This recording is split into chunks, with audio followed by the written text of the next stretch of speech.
O Senhor esteja convosco. Ele está no meio de nós. Proclamação do Santo Evangelho de Jesus Cristo segundo São João.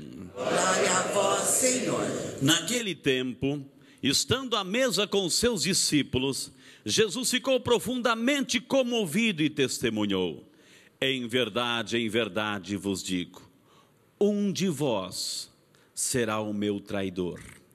Desconcertados, os discípulos olhavam uns para os outros, pois não sabiam de quem Jesus estava falando.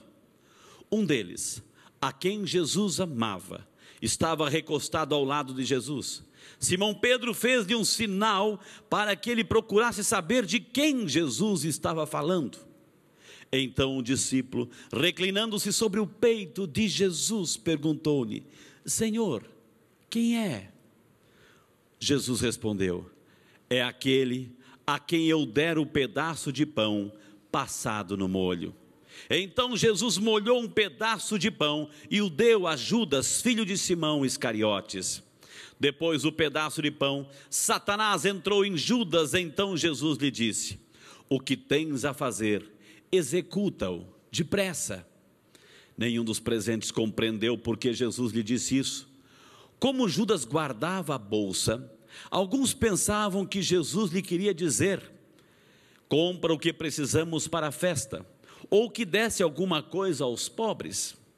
Depois de receber o pedaço de pão, Judas saiu imediatamente. Era noite.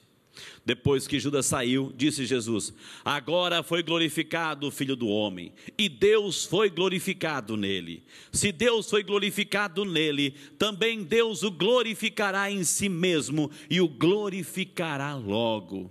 Filhinhos, por pouco tempo estou ainda convosco.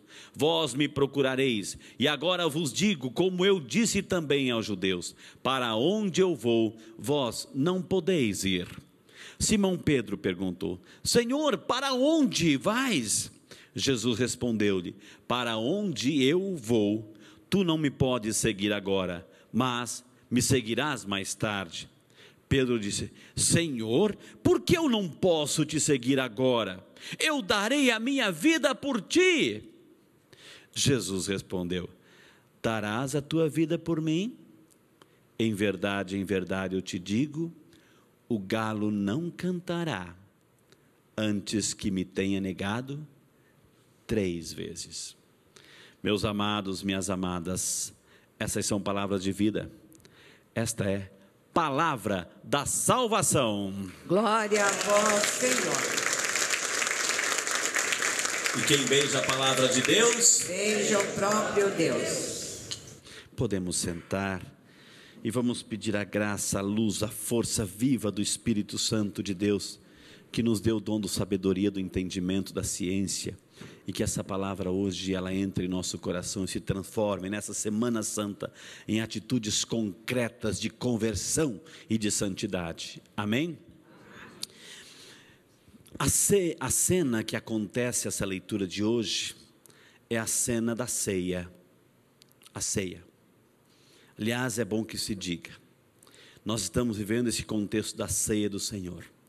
Jesus, a gente sabe que o Antigo Testamento é a antiga aliança.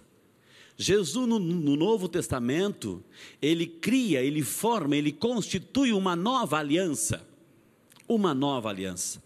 Não no sangue, mas na fé em nosso Senhor Jesus Cristo. E a gente vai ter a oportunidade nesta semana de verificar, de celebrar, de recordar tudo isso.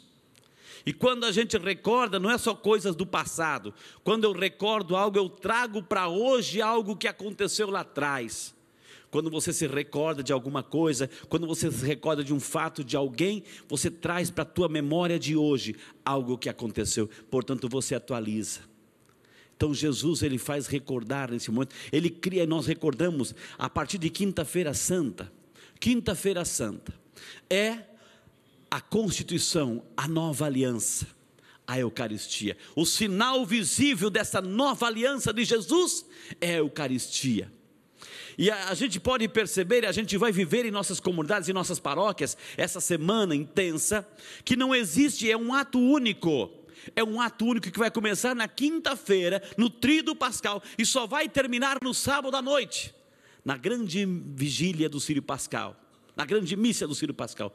Portanto, quinta-feira não tem bênção, porque quinta-feira não tem a bênção final. Quinta-feira é onde Jesus institui a nova aliança, e o sinal é a Eucaristia.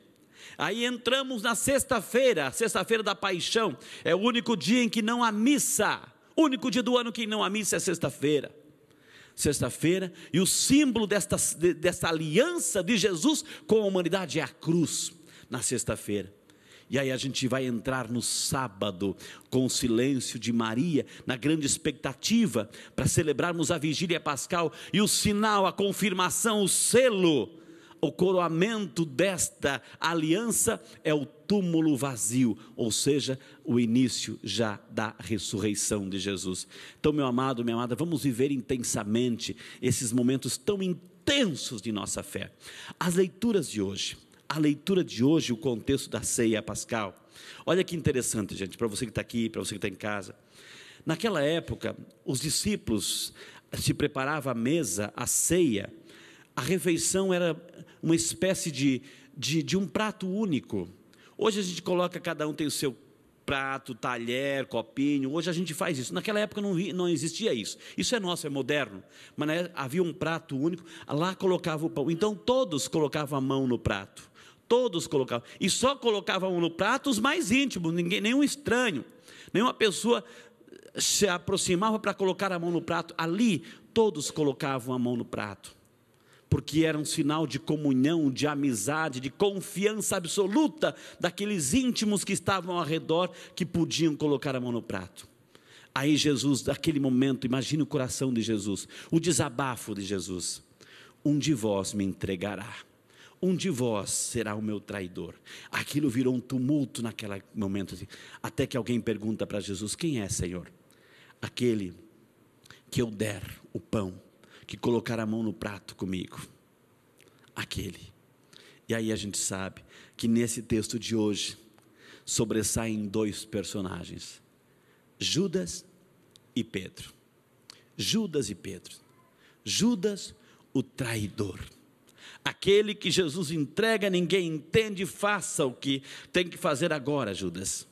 Jesus, ele mostra para Judas o que Judas vai fazer. Jesus nos conhece, minha gente.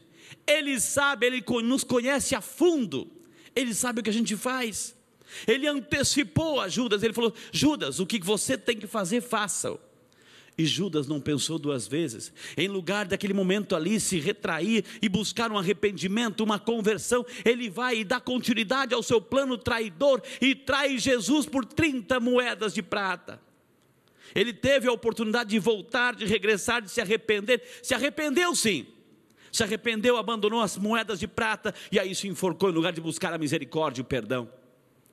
Judas traiu Jesus. Aliás, é bom que se diga, Judas, o personagem de hoje, Judas foi o único dos discípulos. Jesus o convidou com amor, com carinho, deu oportunidade para Judas, deu oportunidade, mas Judas, ele nunca abriu o coração para Jesus. Os outros chamavam meu Senhor, Judas Rabi, era um mestre. Judas, na lista dos apóstolos, se você percebe, vai fazer a leitura, Judas sempre foi colocado último, como aquele que menos se aproximou de Jesus. Não adianta, se a gente não se aproxima de Jesus, se a gente não tem essa experiência, se a gente não alimenta essa comunhão com Jesus, a gente vai ficando separado, distante, e aí a traição ou o abandono da fé é uma questão de tempo. Judas nunca se envolveu, nunca entregou o coração para Jesus. Judas tinha interesse que Jesus fosse libertar o povo judeu dos romanos, enfim. Judas nunca abriu o coração. Se a gente não abre o coração, se a gente não se entrega de verdade e faz essa experiência de Jesus, do amor misericordioso de Jesus em nossas vidas, é a questão da traição, do abandono, é uma questão de tempo. E Judas fez isso. Um outro personagem, Pedro. A gente depois vai ver a história de Pedro. Pedro, o grande defensor de Jesus: eu darei a minha vida por ti, Jesus. Ah, você vai dar a minha vida por mim? Não cantará o galo 3 vezes, até que você não me tenha negado 3 vezes. A gente sabe o que vai acontecer na sexta-feira, na quinta-feira à noite. Pedro vai negar Jesus. Mas depois Pedro se arrepende. Jesus confirma na fé. Pedro, tu me amas? 3 vezes. Senhor, tu sabes que eu te amo. Se arrepende. Pedro se arrependeu e voltou. Judas se arrependeu e se enforcou. Então, meu amado, minha amada, nessa ceia, nessa comunhão, quantas vezes nós temos as mesmas atitudes, na euforia, no entusiasmo, Senhor, eu vou dar minha vida por Ti, Jesus, e aí na primeira oportunidade nós vamos negando, nós vamos traindo o Senhor. Coloque a mãozinha no teu coração,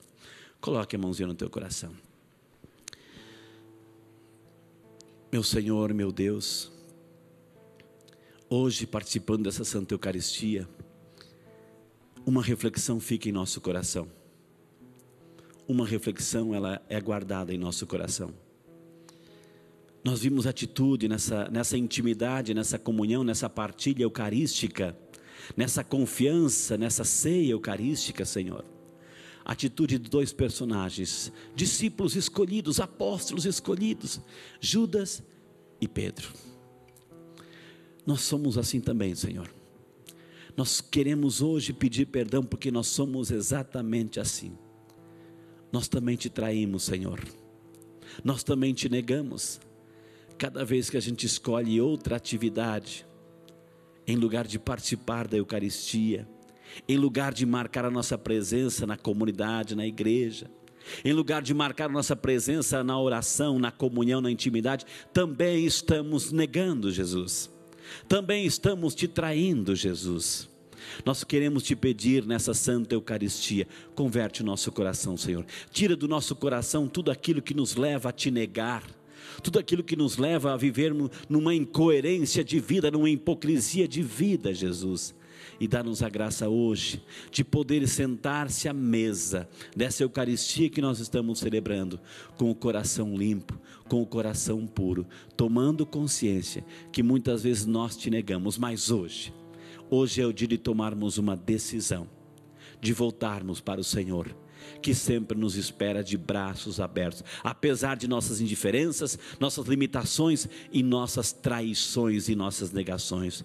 Perdão, Jesus, porque assim como Judas e Pedro, também nós traímos e nós negamos, e mesmo assim o Senhor, no seu amor infinito, continua nos chamando. Venham participar da mesa, venham colocar a mão, venham partilhar do pão eucarístico.